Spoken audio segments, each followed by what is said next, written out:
our words and the profound implication they have on not only our inner state, but also our world around us. So I wanted to share two stories.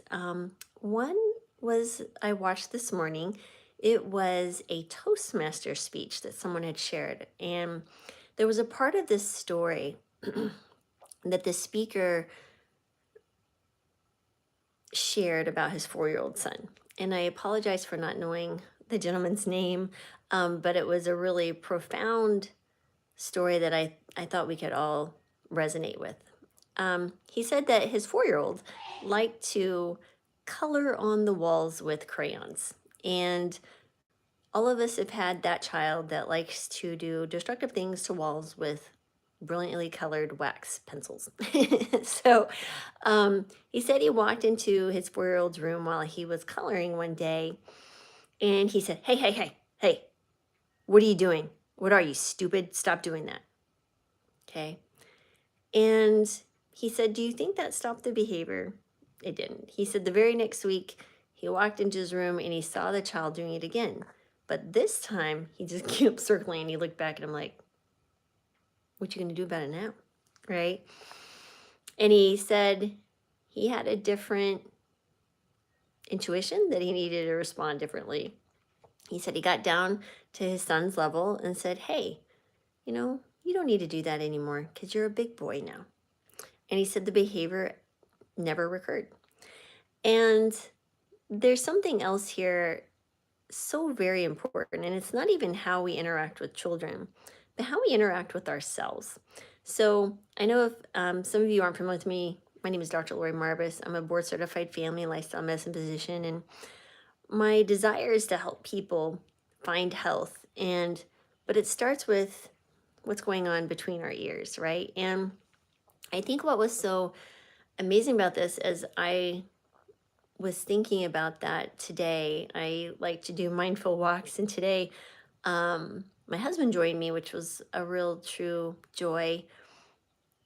I was thinking, you know, when we have our moments, like I have a tendency to have imposter syndrome or feel like I'm not giving enough or worthy enough to do the work that I do, right? Who said you were smart enough to be a doctor, that type of thing. So, what I've chosen to do is call those thoughts, emotions, my Lizzy lizard brain. Because I know they're not me, I know who I am. And I've become this kind of humorous back and forth joking because the moment I acknowledge Lizzy lizard brain coming to join me, and say, I wonder what the message is in this moment, she evaporates. And so does the emotional and thought process that sometimes would build a story around it. And that allows me to be introspective.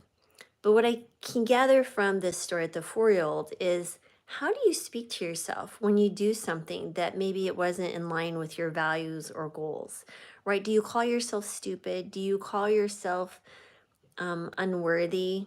Do you compare yourself to others and think, oh, they do better? Do you constantly put yourself down? Well, I want you to stop and take a moment and reflect. Who's speaking, right? Is it your Lizzy lizard brain? Is it the domineering parent in your past? Who is it that's speaking to you? And the really important thing here is that I want you to understand is that we are energy beings before we are physical beings. And the emotions, the words, the thoughts, and the actions that we choose to engage with on a daily basis, on a moment to moment basis, will absolutely create your reality. And that reality starts inside, right? And so if we take a moment to pause and catch ourselves in that moment of guilt provoking or shaming, that internal dialogue, and really ask, okay, I see you, I acknowledge you, I'm not going to resist you, but obviously there's a message here that I need to understand. And just take a time to quiet your mind and put space around that interaction before you engage with it and feed it energy.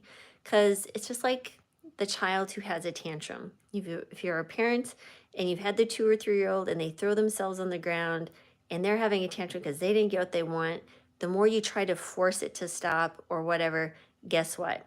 It gets worse. So instead of just ignoring it, because then it gets louder too, it's just being there present with it, acknowledging that it's there, the tantrum, the whatever, your internal tantrum, your internal turmoil. And then afterwards, or as it starts to dissolve, that's when you come with compassion and love to yourself. And when people's like, oh, you have to start loving yourself first, I think this is the first step. And it's not a space of arrogance or narcissism. I think everyone manifests their insecurities in a different way, which we might describe as personality defects, and certainly have my share. Um, but I think there's a moment here for us to learn the lesson, and that how we speak to ourselves has profound impact on your internal state, which will then be manifested in your external state. And we all understand if we've had a rough day, we tend to be a little bit shorter with people. We tend to be a little less compassionate with for those who maybe are in a hurry. Someone cut us off in traffic. A child doesn't pick up something. Your husband leaves his dirty clothes on the floor. I'm just throwing out random small things that just then suddenly it appears that the sky is falling, right? And the moment you started coming to yourself with compassion is the moment that you're going to start having more compassion for others. And I just really wanted to share that with you today. And just another really funny little story about Jonathan, my son, my middle child, who's getting married this weekend, to a lovely young woman, Stephanie. When he was 3, Jonathan had this really funny crack up kid. Like this kid, he always was saying stuff and doing stuff that just cracked me up. Well, one day, it was over Easter weekend, we had some jelly beans in the house. And there was a bowl of the jelly beans, and Jonathan likes jelly beans. And I had pushed the bowl back on the counter because he was only 3 and he couldn't reach it. Well, I woke up in the morning and went to go get the kids and wake them up. And Jonathan's face is just covered in all sorts of colors. And I had also noticed on the way to the room that there was a chair pulled up to the counter, and that bowl of jelly beans was pulled to the side, and most of the jelly beans were gone. And so I I went to Jonathan. I said, Jonathan, did you eat jelly beans today? Or last night? He goes, no, Mom, I did not eat those jelly beans. I said, you didn't? Well, what's really interesting about this, instead of punishing a child, because God knows he probably didn't remember, or maybe if he did, it's a little consequence at that moment. What I did learn from that is like, what can I utilize this love of jelly beans for? And I'd had some struggles getting him to be potty trained. And so what I chose to do was like, Jonathan, you know those jelly beans. Now y'all can call it bribery, whatever you want, but when you're a tired mom and you have 3 children, 5, 3, and a smaller, like I think Gabe must have been, I don't know, 6 months, 7, 8 months, and you got multiple diapers going on and you're tired, you just do whatever you can. And that's okay, my friends. I understand. So I said, Jonathan, how about this? Every time you go to the bathroom in the big boy potty, you're going to get jelly beans. You know what? Within a few days, the boy was completely potty trained.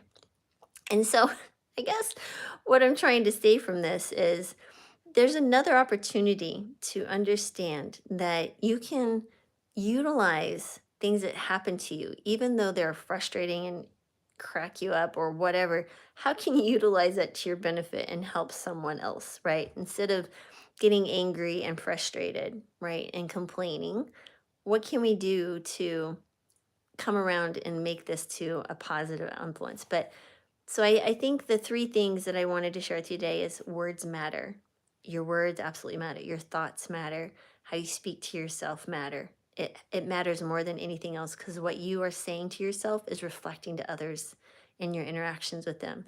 You may not be thinking so, but it absolutely does.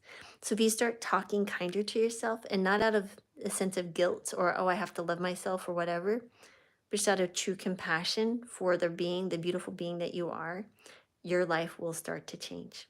And two is that we are energy beings before we are physical beings, right? And so if you find that you're talking to yourself like things just never work out for me, I always have bad luck, start changing the conversation, right? If you had a friend who was saying that, when you highlight and change their conversation, would you reflect differently back to them? And finally, I think the next thing that I just really want to say is let's be responsible for our inner state first, right? And set your intention for each day that you're going to take care of yourself inside, because my friends, you will find that if you do that, everything gets easier. And yes, some days are harder than others. I do appreciate that. But it doesn't mean you can't make small improvements in that inner state. Every action, every thought, every emotion absolutely matters. And when you have a negative thought, or you begin to complain, or you feel the urge to, stop and ask yourself one question. Do I want my energy, my spirit, to feed that negative word, that negative emotion?